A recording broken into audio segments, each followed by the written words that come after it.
ஐயா, இந்த வாழ்க்கை இருக்க பாருங்க, அது ஒரு மெல்லிய மலரை போன்றது.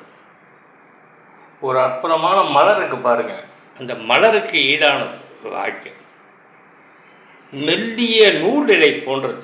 அடுத்து உங்களுக்கு சொல்லணும்னா இந்த வாழ்க்கை. அப்போது ஏன் உங்களுக்கு வாழ்க்கை சுமையாக இருக்குது, மலரை போல இருக்குது, நூலிழை போல இருக்குதுன்னு சொல்கிறீங்களே, அப்புறம் ஏன் நமக்கு வாழ்க்கை ரொம்ப சுமையாக இருக்குது அப்படின்னு சொல்லிட்டு உங்களுக்கெல்லாம் கேள்வி வரும். காரணம் ஒன்றே ஒன்று தாங்க, நம்மளுடைய ஆசைகள், ஏக்கங்கள். என்னை எடுங்க, இப்போ நான் வாழ்க்கையை அப்படியே ஏற்றுக்கிறேனா? இல்லை, என்ன தான் வச்சு ஒரு வேலை சொல்ல முடியும் நான் உங்களுக்கு. நான் வாழ்க்கையை அப்படியே ஏற்றுக்கிறது இல்லையே.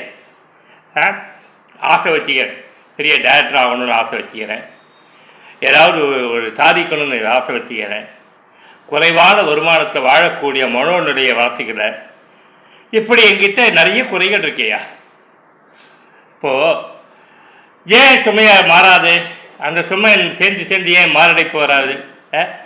நிறைவடைய கற்றுக்கணும். இப்போது சினிமா ஒரு இளைஞர்கள் வட்டத்துக்கு போயிடுச்சு. அப்போ எங்களெல்லாம் ஒதுக்குது, எங்களுக்கெல்லாம் பெருசாக வேலை கிடையாது.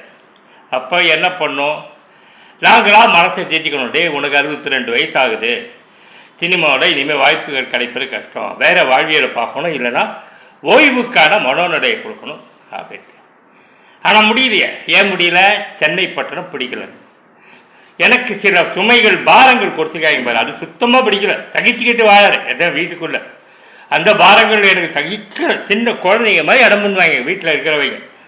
அதுவே எனக்கு இரிட்டேட்டாக இருக்கும்.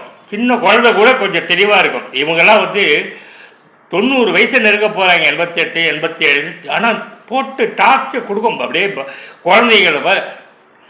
என்னடா அது மெச்சூரிட்டி நம்மக்கிட்ட இப்படி சுமையை, இது கூட ஏற்கனவே நெஞ்சு வலி, இதில் வேறு இந்த பாரங்களா, ஒரு பீஸ் ஆஃப் மைண்டில் வாழ முடியேன்ட்டு. அப்புறம் யோசிக்கும் போது எனக்கு ஒரு விட தெரியும். டே, உனக்கு அந்த வயசு வர்றதானா அப்போது இன்று நீ செய்யக்கூடிய சரீர உதவி நாளைக்கு உன்னை ஹெல்ப் பண்ணணும்ல. யாராவது ஒரு ரூபத்தில் ஒரு தெய்வம் என்ன சொல்லுது, மனுஷ ரூபாய் நானுது.